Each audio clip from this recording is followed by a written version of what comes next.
Hello and welcome to a whole new episode of your program Windows.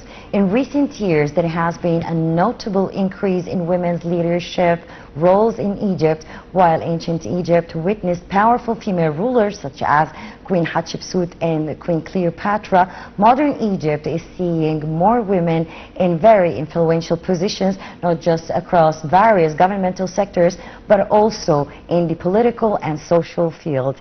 Well, and to shed more light about our topic today, which is women's empowerment and the pivotal role of the Egyptian women in society and the political life, I'm so delighted to be accompanied by Dr. Asmaa Elzieny, the Alumni Award, and of course one of the prominent alumni of the Women's Leading Program from the National Trading Academy. I would like to welcome you in our studio. It's a pleasure.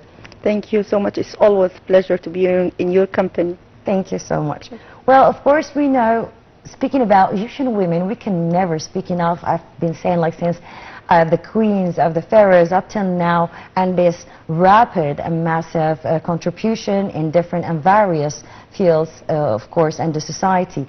Let's go back a little backward. In the early movements of women, that is remarkable, is the foundation of the Feminist Union, 1923. So we started pretty earlier in the modern era, not to mention, of course, our ancient history, which is full of pivotal roles and powerful personas when it comes to women.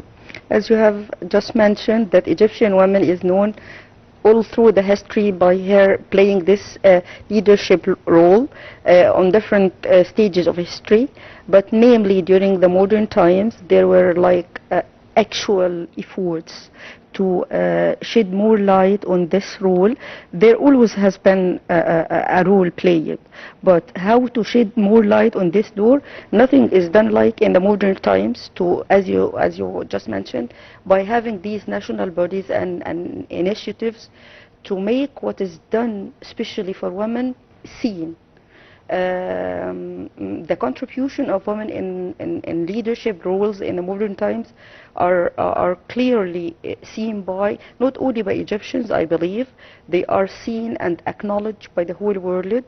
This comes in the shape of the offers for benefiting from the experiences of the Egyptian state especially, and the Egyptian female prominent figures especially, in being and playing this role in different Arab and even non-Arab countries.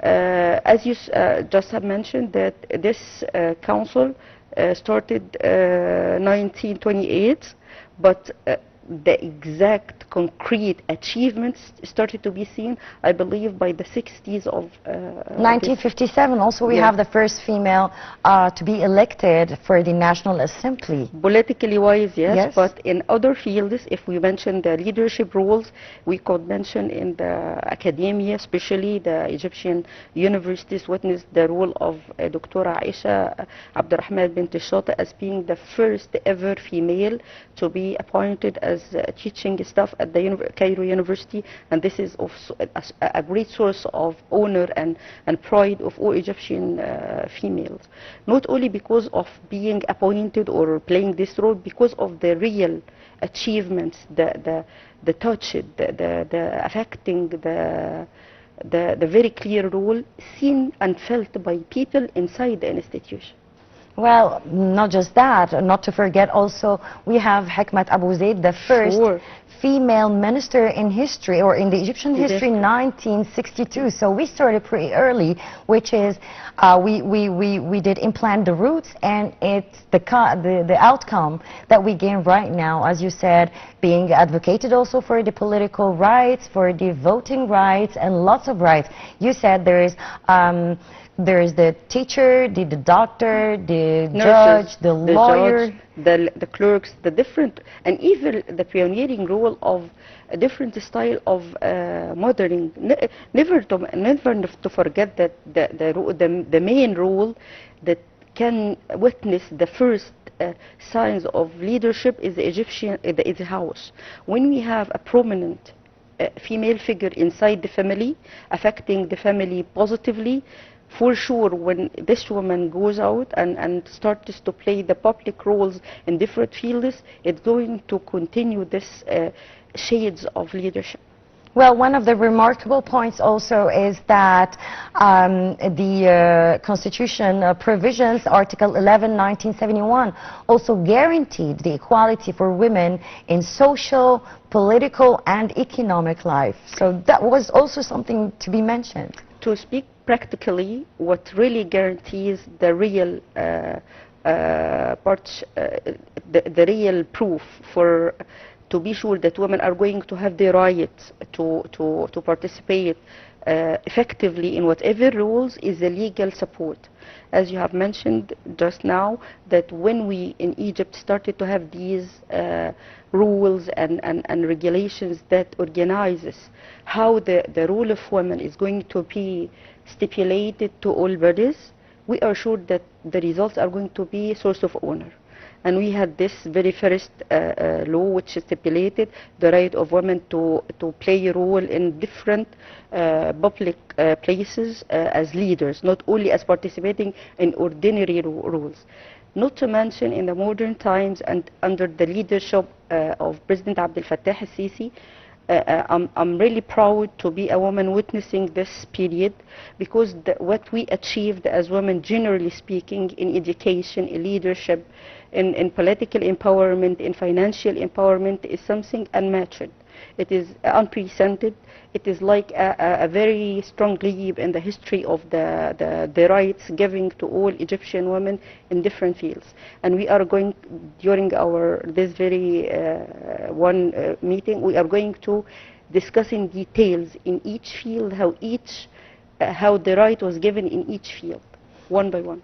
Well, of course, we need to thank our President Abdel Fattah al-Sisi for being always supporting women. We've been hearing women empowerment by the time, but the women empowerment right now, it's lots of venues, lots of international conferences, lots, as you said, alumni, of course, for many leadership programs to contribute for the women to contribute more in the society, not just in a political level, but also to put them on the right direction, on the leading direction. So tell us about even this experience that you've been through.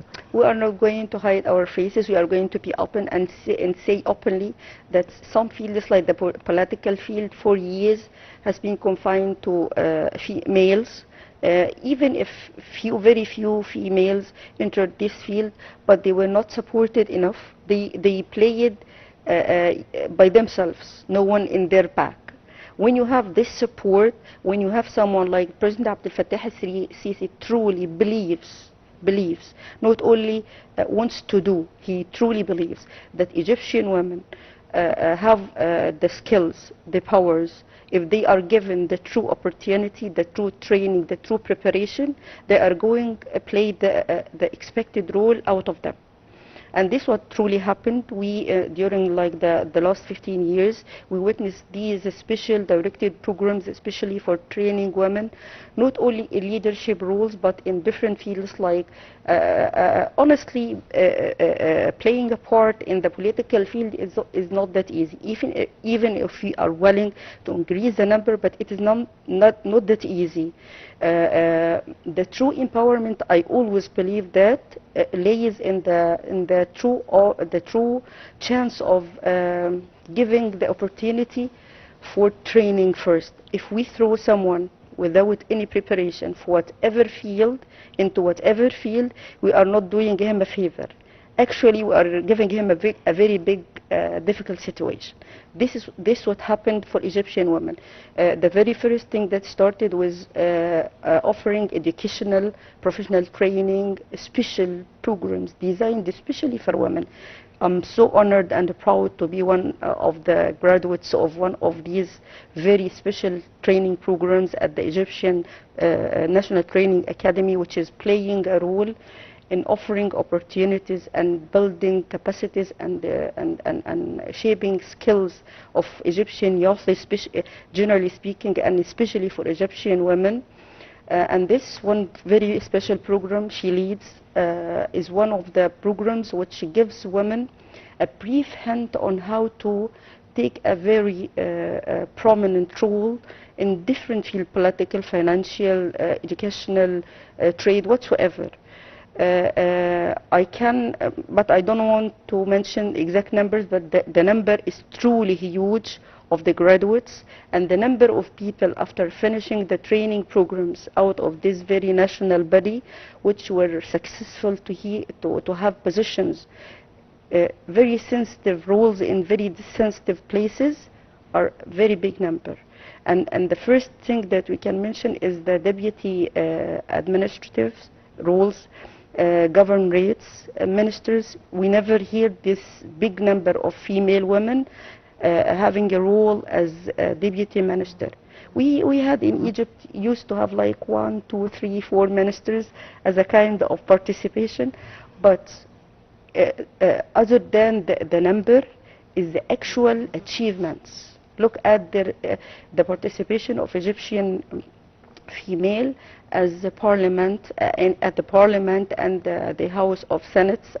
It is something that we all can openly speak and feel so proud about it.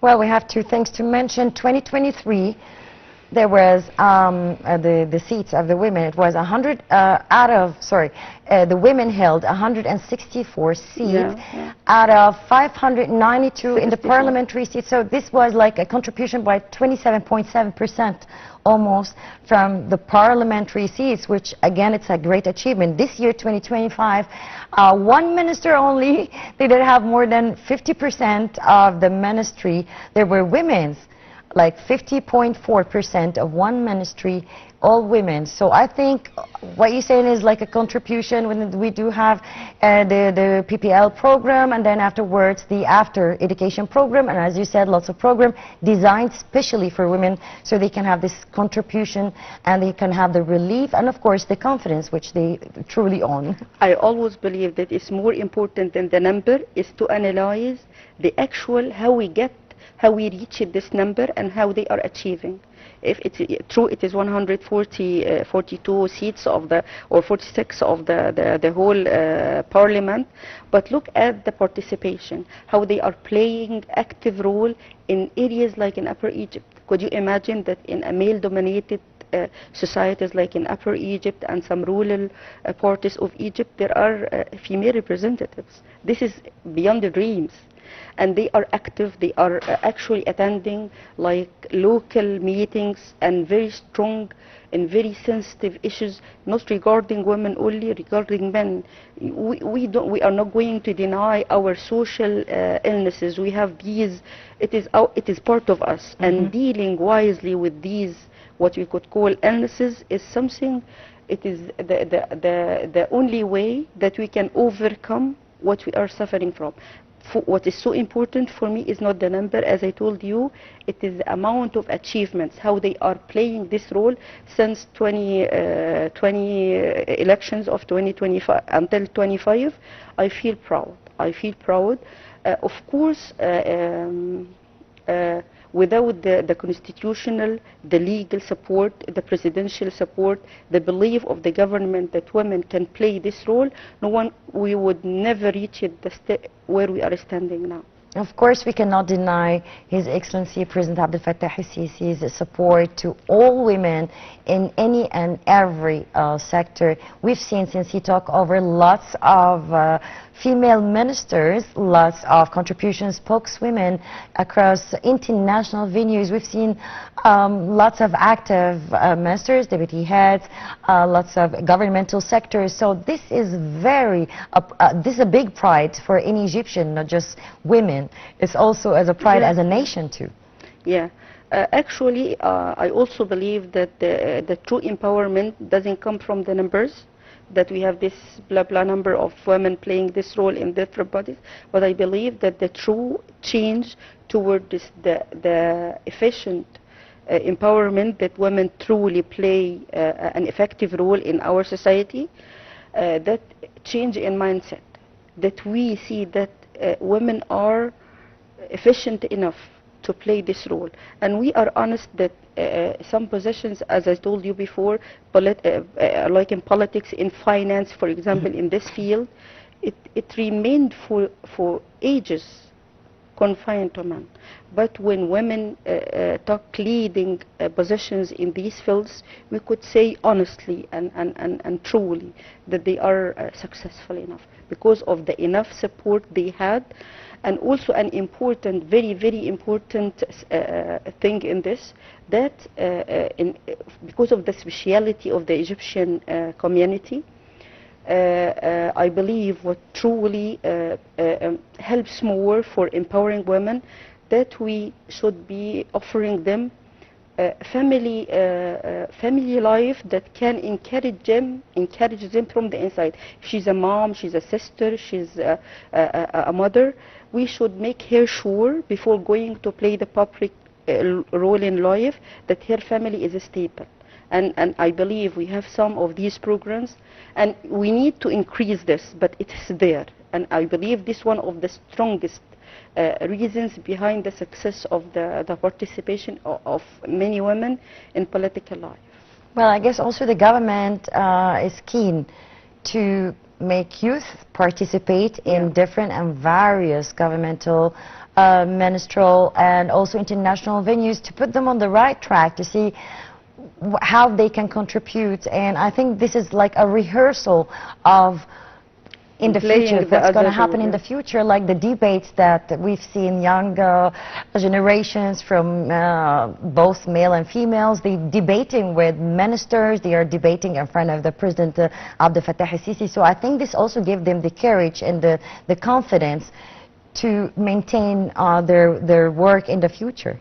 Actually investigating and educating the youth on playing future roles, one of the best ways to guarantee the true building of the Egyptian society, not only for females, for youth generally, but it is very effective for young female, that they are trained early enough on playing this role. I believe that the mocking of the bodies like the Arab League, the Egyptian Parliament, the government played roles by youth, especially mocking models, are very efficient because it gives them the true chance to live the real experience. Yeah, you are a minister now, find your way. And I believe also during other training programs, usually they are used to have this very mocking role played by trainees. Yeah, I guess this is for them. Yeah, they're still young, but participating in such thing, to be heard, and their voice, you are speak seen, with you are confidence. here. And yeah, I remember, like now there is awareness. It's not just youth are ignorant, or they're divided. People are seeking their way from now. People are just going to AI and tech. Okay, there is diversity also in education, but I mean, when we speak about internationally, we need some youth to represent us, and especially women, because I guess women, okay, we do have women empowerment, but yes, it's true that if I speak about a woman, and I am a woman, I think this can be more logic to even international communities. This is another very important aspect of the way of preparing women for playing this role, what we call exchange experiences. When we take the role model leading women, Egyptian women, I mean, that we're actually successful in playing this political and different roles, to participate in international events, that they can be seen by the whole world, that they are real, they are there, they are real. And also that when we have other chances of exchange, I believe that we benefit also from experiences of other countries, like in some European countries and some Arab and regional countries. I believe these exchange programs are so crucial in convincing females themselves that they are able, as you said, when they feel that they are seen and heard, not only on national level, they are seen and heard on international level. This gives the female more confidence in the roles that they can play in different places. Well, Doctor, I've seen lots of also kind of educational exchange, cultural exchange with various countries, Egypt and various countries. When it comes, let's say, lots of venues. When it comes, it's the title. It's always a she. So it's all about women empowerment, women in the musical field, women and as a poets, as writers, as authors.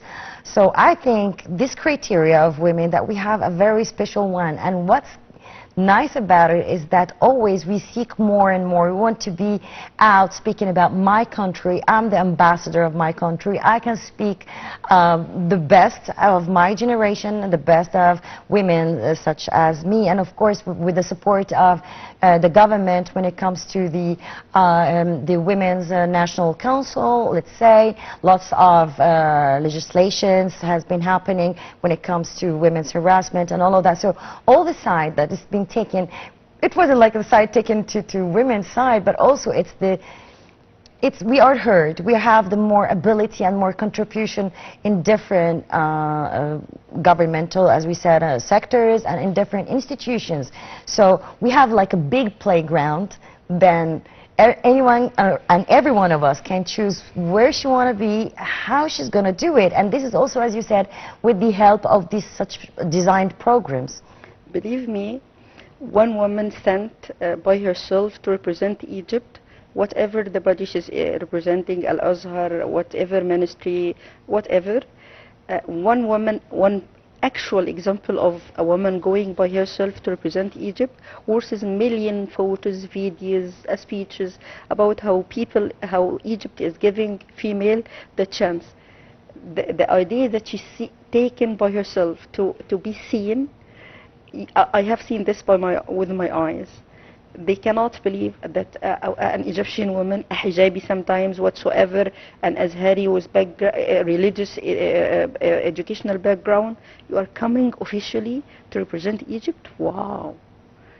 Believe me, one living example versus like million videos and programs made in media.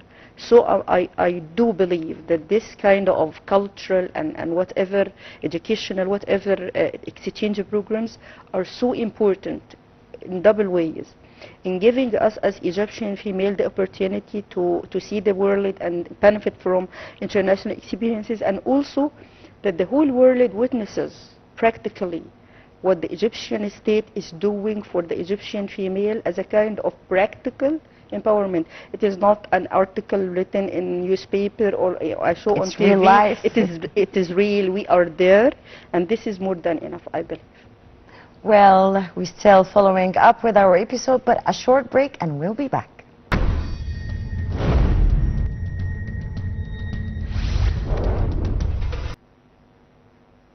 Welcome back. We're still following up with my dear guest, Dr. Asmaa Elzieny, who is one of the prominent alumni Women's Leads program, and we're still following up with the women empowerment, women's pivotal role in society, women's pivotal role in social and political field. So during your training with the program, what did you find about yourself that you didn't know and you wish everyone would go through the same experience? I truly wish for every young woman to have a chance to reach these types of training programs. Actually, they give you a chance to see yourself differently. You believe in yourself, of course, but these training programs give you an evidence that you are supported, that you, if you need any special like program designed especially to increase your skill in an area, they are readily made.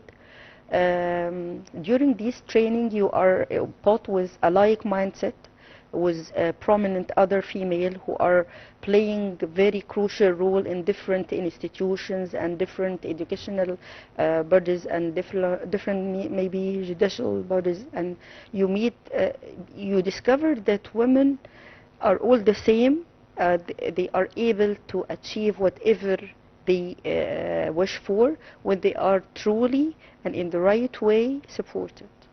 Well, I guess this kind of program also can be enhanced in different fields. Let's say, I believe that even our champions from female champions that presented Egypt in many international venues, and they won. They were the world champions. We have many names that we cannot mention all of them, but I guess this is also something that when you are obligated, this is something else. It's obligation to sport and all of that, but you have the obligation again that you represent your country. It's all about representing your country and being on the level of whatever is coming on. Yes, we are ready for it. You never know your limits until you are put into the situation. Sometimes you imagine that this situation is so hard, I cannot go through by myself. But actually, when you go through the experience, you find out that we are strong enough. We are able. Still, when we are truly supported, because I believe.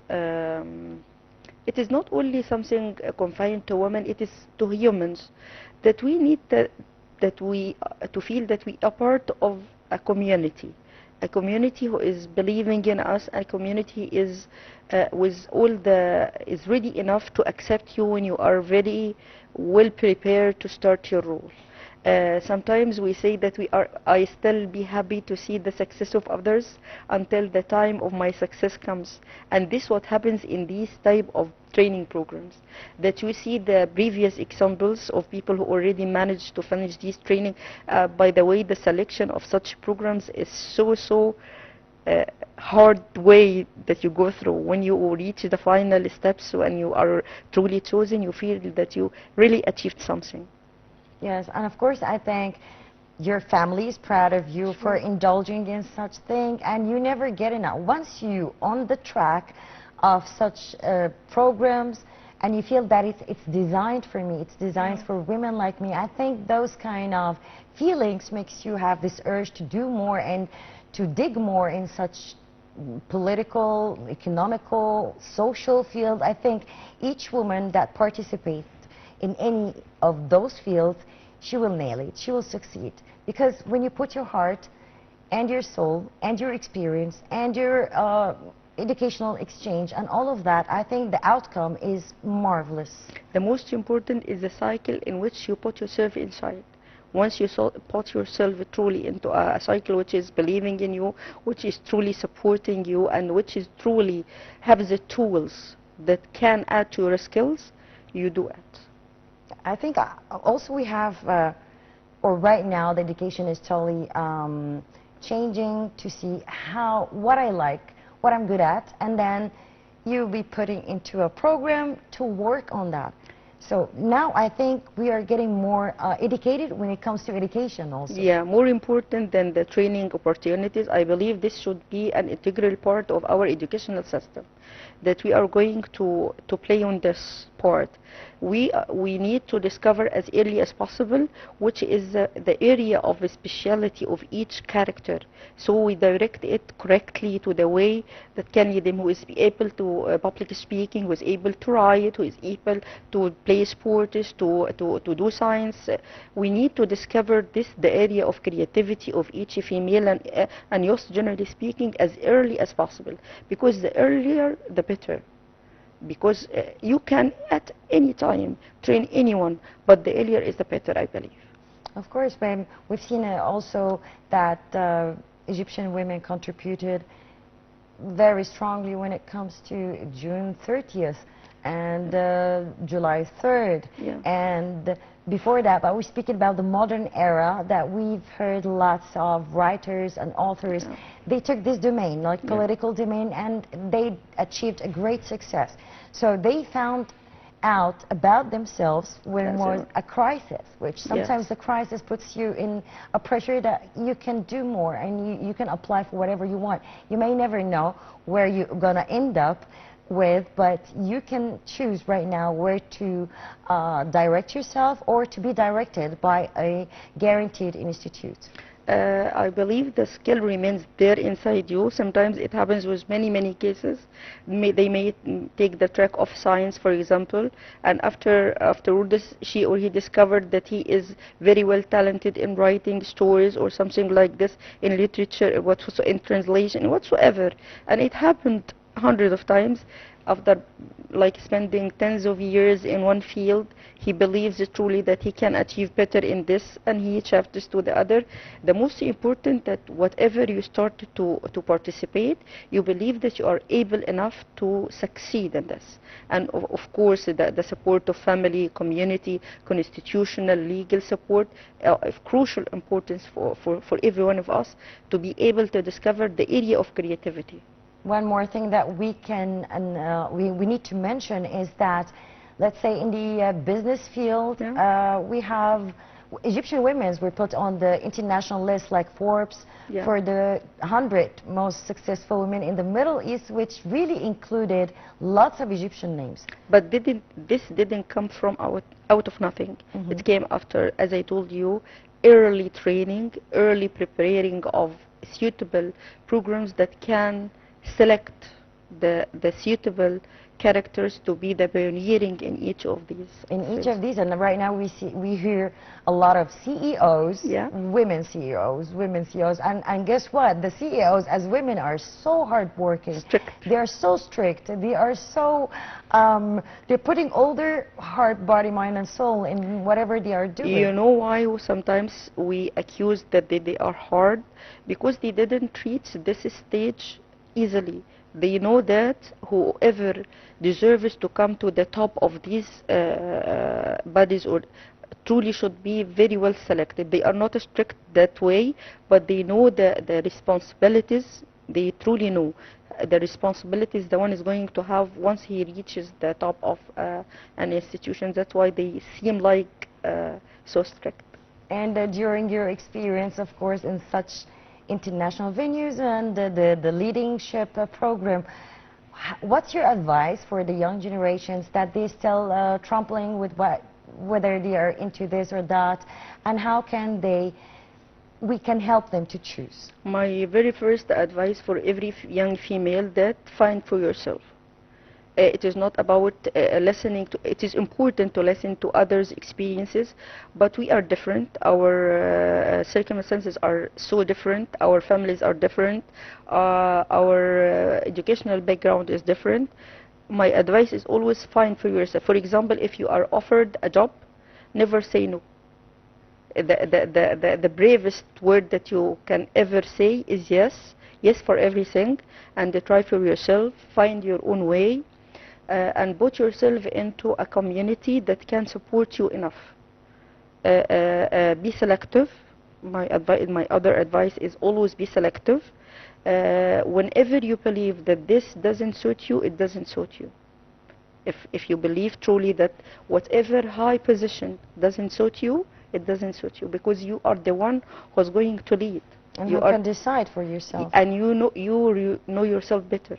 This is my very first advice. Yes, and speaking about you, Vivian, like when you did go to the this program, what were your fears and what did you expect and what were beyond your expectations? Of course, sometimes this type of training comes amid your responsibilities, your family responsibilities, your work responsibilities, your educational other responsibilities. You might be finishing your thesis or something like this. But always the advice for myself and for everyone, never say no. Take the step and start, and after you finish, it opens you a world of opportunities. And this is what happened with me, alhamdulillah. Yes, I'll never say no, but before we end up that, I've seen young generations in different international conferences, and what they have, like, they were keen what you do, and they even were curious about our work. They wanted to go here, there, and they said, we have our experimental life, so we can try that and try this. Indulging with different international communities, this is also can sharpen and shaping the personas of new generations. Yes, tech is important, AI is important, and all of that, but also the knowledge, which this is everything. It's like the head, it's your head. What do you want? What do you like? How can you sharpen your persona? How can you be acquainted with what's going on around the world? Yes, there is also different programs when it comes to student exchange, educational exchange, not just in Egypt, but also there is many platforms that they can release or unleash their potentials. And I guess all or most of the new generations, when it comes to females, they are seeking political positions, they are seeking to be in international political venues. So I guess this is, again, it's coming more and more. The more they see female ministers, the more they go, yes, we can do it one day, why not? You know, we females are perfect in imitating. Once the young female see a real successful example, they easily can imitate. That's why it is so important in media and training programs and on local level that we make the successful the role model examples be seen and heard about, read about by everyone. It is important, as I told you, that young people see the living example, not to read about. It was a stage at the step of their life to read about, to know about. Sometimes your teacher is your only inspiration. Sometimes your university professor is your only inspiration. When you end this stage of your life and you start your professional life, you need to come and touch it with such real living examples of successful people. It is so important. Yes, and also that from the young generations, that as we've been speaking about that, it's indulging, it's shaping personas, because I've seen personas changing their character from being very, we cannot say naive, but very shy, and to very spokative, to very confident. This is what you've been talking about. It's the indulgent and marrying experiences. It's the experimental life. It's not just reading, as you said. Also, it is so important, I believe, as I hear the President Abdel Fattah al-Sisi once mentioning, it is so important to take the young generation to the places where they were not used to see the real example. Sometimes when they take to field visits to different, maybe to a university, to a club, to whatsoever the place they are going to, I believe these visits, it's type of exchange of experiences, and it is so important to see the living example while practicing, not only to read about Mr. is successful in this, Asma is successful in that, but we believe that everyone should be seen while practicing the rule. Well, of course, we're so proud that we have also the National Trading Academy. It's a dream coming true. You don't have to go out of to study abroad or whatever, but we have everything that it's designed for female, because they are the power of the future. Dr. Asmaa Elzieny, I would like to thank you so much for your time and for being with us. That was a very fruitful interview, and of course, you will join us soon again, 100%. I'm always so proud and so happy to be with you. Thank you, Doctor. Well, unfortunately, ladies and gentlemen, we came to the end of this episode. Promise we'll be back next week with more diverse and interesting topics. Until then, it's goodbye.